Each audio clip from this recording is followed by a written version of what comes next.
Elle n'a que 16 ans, et elle est la plus jeune lauréate de l'histoire du meilleur pâtissier, sur M6.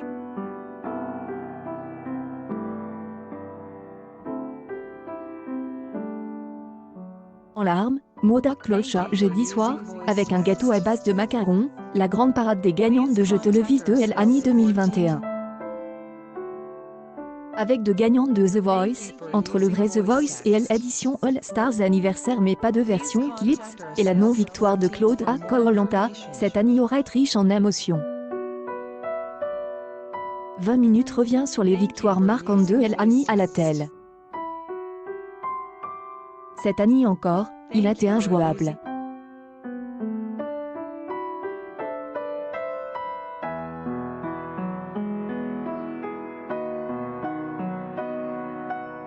Le coach historique de The Voice amène non pas une, mais deux chanteuses à la victoire finale en 2021.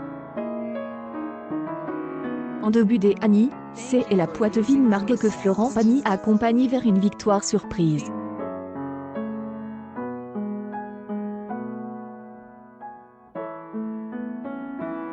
Dès abord timide et mal à l'aise avec sa voix, Margot su se révéler en suivant aveuglement les conseils de son coach qui lui a demandé de s'appuyer au maximum sur sa voix puissante et son charme.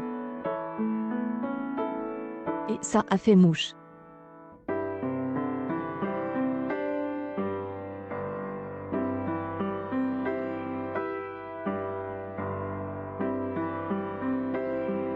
Six mois plus tard, Florent Pagny n'a pas hésité à prendre dans son écurie All Star, Antilla, pour elle édition anniversaire de The Voice. Cette fois, le coach a eu moins de travail.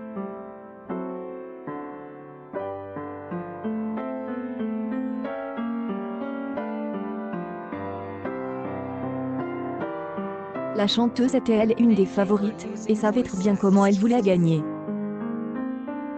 Celle qui avait manqué la victoire des 1 cheveux à sa première participation, est désormais une artiste affirmée et sûre de sa force.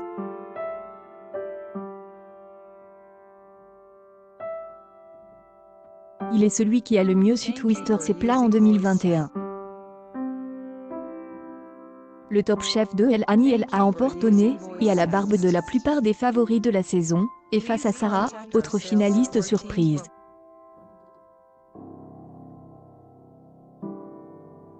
Le candidat de l'équipe des Hollanda Rose a aussi été un magnifique candidat par l'histoire de sa passion et de sa réussite, pas toujours parsemée de pétales de rose.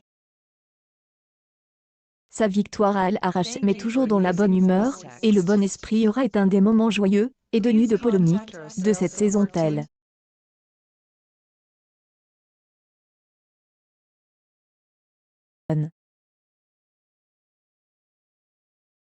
Et bien dommage.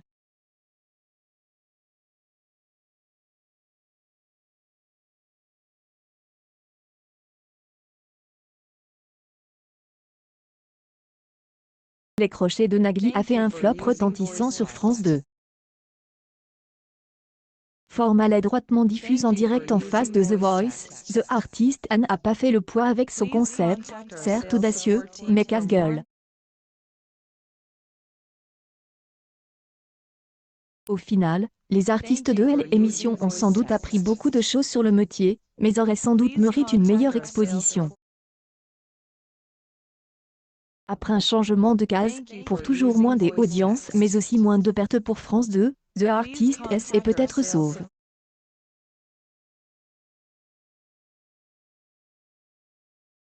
Une seconde saison, plus humble et pas en direct, est à l'étude.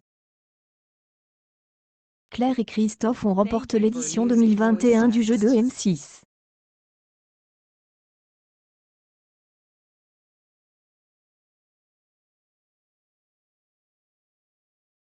Franchement, les équipes de tournage et les responsables de la logistique du programme méritent eux aussi nos applaudissements.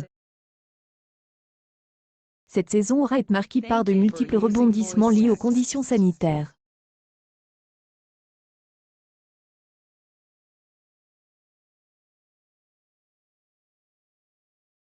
Le tournage du jeu a été coupé en deux par l'épidémie de Covid sur la planète.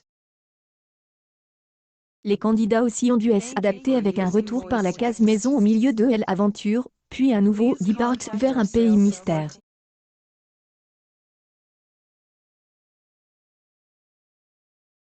Place, la pandémie a, bien sûr, complique les choses.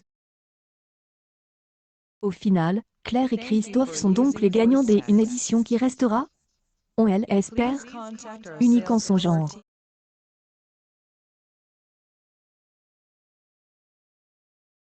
En dernier, la famille Lefebvre, et cette année, la chorale de Saint-Cyr. Alors, oui, ce sont de belles victoires pour les Yvelines, représente. Mais c'est aussi une certaine idée de la France, trop blanche, très catholique, trop sage, que la France a un incroyable talent à sacre 2 années de suite. Dommage, car le casting de cette émission était plus varié et enthousiasmant que ses fades chapitres airs. Pour preuve, le retour de Miss Dominique, revenu sur la même chaîne, dans la 2e saison de Nouvelle Star.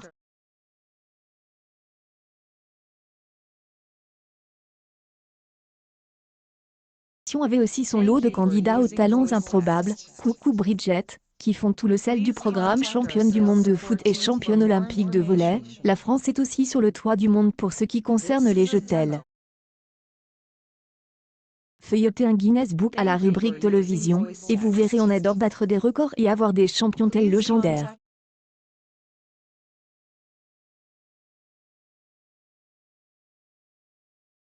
Ni encore, au moins 2 personnalités sont sorties du lot. Caroline Atou-Castan, n'oubliez pas les paroles, et Bruno Ebrac la banque aux 12 coups de midi.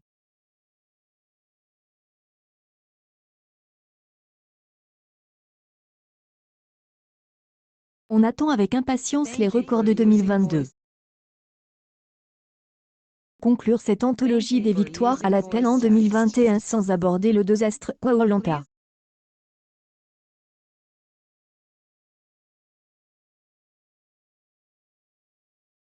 Édition des 20 ans, qui réunissait des candidats emblématiques du programme, aucun vainqueur n'a de Zigm. Il y a des tricheries à répétition qui impliquent, notamment, les 2 finalistes de Koh-Lanta.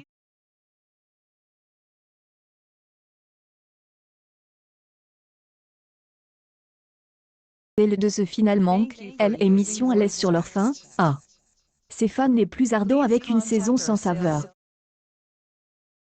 Les Pierres sont de cul par leur comportement et la mécanique du jeu a souffert d'être trop prévisible.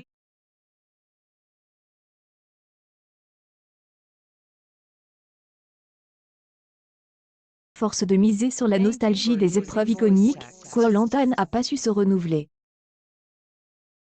Heureusement, elle en prochain, une nouvelle génération de candidats débarque.